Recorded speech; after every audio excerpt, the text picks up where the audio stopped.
Welcome back to CityLine. With me, I have somebody who, well, you will recognize because she's been on the show before. And boy, she packs a political punch. I'm going to tell you who she is in a second. She is the president of the League of Women Voters of Tacoma-Pierce County. Cynthia Stewart, welcome back. Thank you. I appreciate this opportunity. It's great to have you here, and the knowledge about how our democracy works is unparalleled when it comes to the League of Women Voters. So first off, what does the phrase empowering voters, defending democracy mean, Cynthia? Well, first of all, that is the current mission statement for the League of Women Voters nationally, and we've adopted it obviously locally as well. And it actually began with the formation of the League back in 1920. The League was formed by suffragists who fought to get women to vote. And once that happened, they wanted to be sure that voters would be well informed. So in these days, the League stands for making sure that voter enfranchisement remains very broad.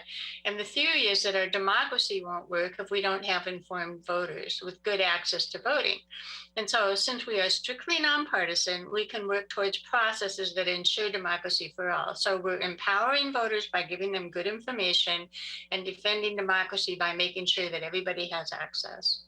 Beautifully said. And boy, when you think about this last year with our presidential election and all of the election issues that went on, it is a comfort to have the League of Women Voters there to educate and to remove barriers and to say, now exercise your right to vote. So how is the League organized, Cynthia? Well, we actually have three levels. We have a national league, a state league, and then local leagues. The national league is basically a board that's elected by the membership at a convention. The state league is also a board that's elected at the state convention. And then most of the work goes on at the local leagues. So we're organized almost entirely by county. And this is true in most states as well as Washington. So the boards of directors at the state and the national levels, they can set policies and advocate at their levels. And then local leagues are typically all volunteers who do the on-the-ground work like voter registration, get out the vote, candidate forums, and that kind of thing. I want to talk about advocacy just a minute. So what we do is we do in-depth studies. We do them at the national level where they recruit members from all over the country to participate, and at the state level similarly, and then we do them at the local level. What those studies do is provide information for the public and the league about the issue that's being studied. Just as an example, this last year we did one on the public health department because of the issue that came up with Pierce County and Tacoma Public Health Department. Other examples are studies that we've done on mental health in Pierce County. We've done a study on the county budget, financial situation, and so forth. Those studies allow us as members then to come to consensus around what positions we should take. And that policy that we adopt is called a position. And then we get to advocate, or I would call it even lobby, for anything consistent with that position. So our local league has lobbied the Pierce County Council, for example, on the mental health tax that they ultimately adopted about a year ago. Similarly, on homelessness, we have national and state positions on housing and homelessness. So we've taken those and we're working with those locally as well. So at the national level, we don't get to operate there. And at the state level, we don't get to operate there. But we can take their positions and do whatever we can locally. Well, it's like our auditor, Julie Anderson, always says, so much is determined at the local level. And that's where you really need to be involved and educated. Now, you mentioned housing, you mentioned the health department within the Pierce County. Well, what other issues has the League prioritized this year?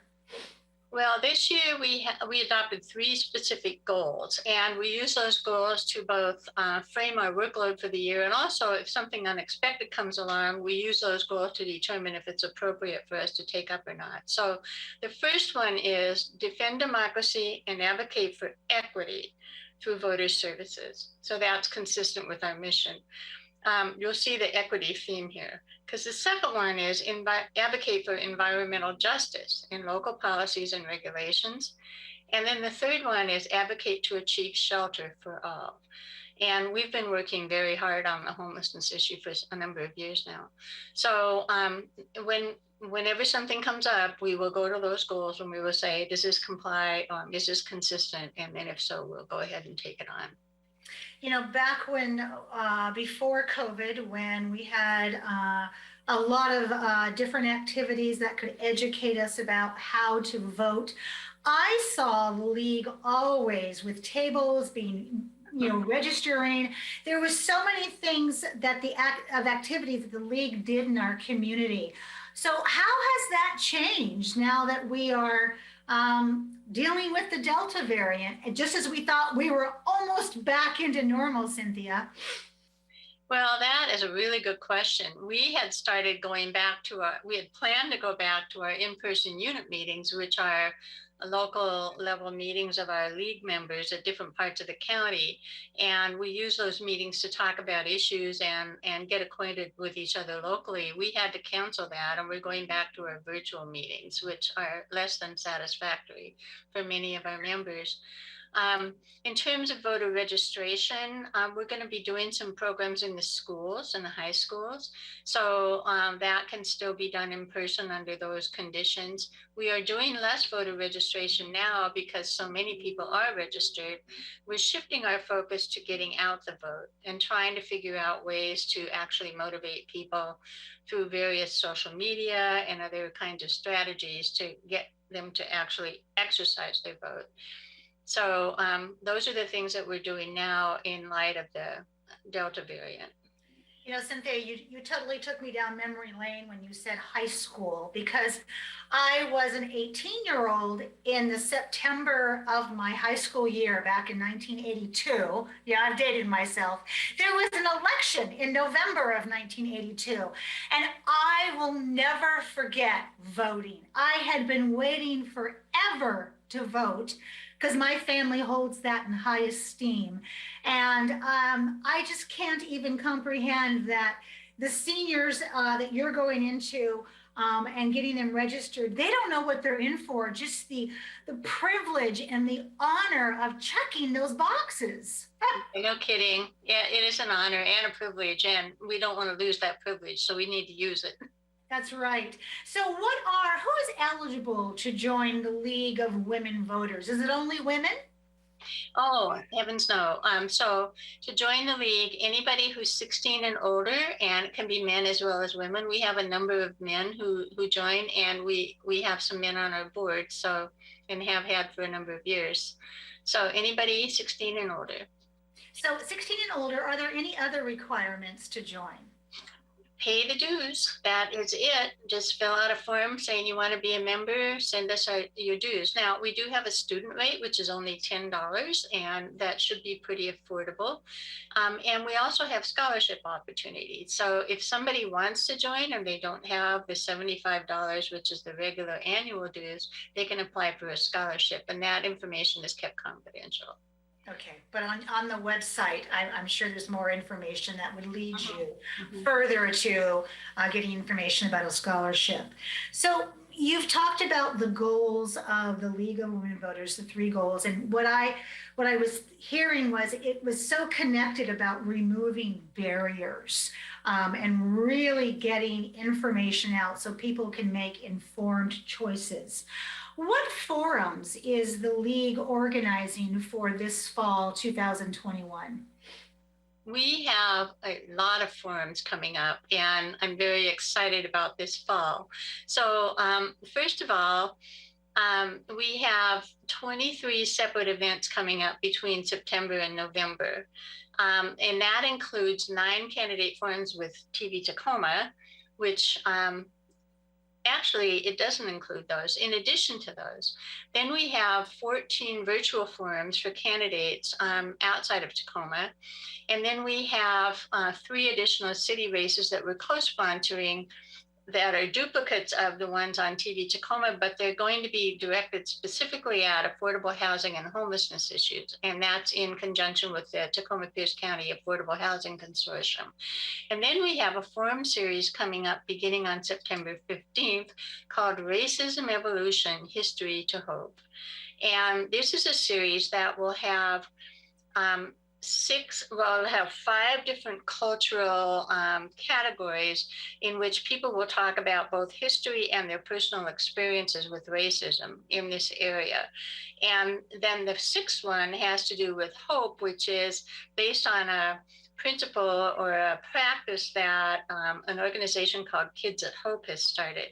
And the concept is that if you give people hope, miraculous things happen. And so we're going to try and apply that concept to what happens in the racism category and give people a way to move forward. So I'm very excited about that. And those co-sponsors are the Tacoma Area NAACP and also an organization called Vibrant Schools. If I have more time, I want to talk about some other stuff that we do. Is that You possible? do. You have about a minute, my dear. Oh, ouch. Okay. I don't know if I can in that time. So I don't know if people know that we have an election observer program that people can join who are not league members. And it's a way to watch the ballot counting and validate the process. We also have a local government observer program where people league members watch meetings or go to meetings and then write them up. So city councils and school boards can report on what's going on there. And so let's see, what else do I have here? Well, I've already mentioned homelessness that we're working on intensively. So Absolutely.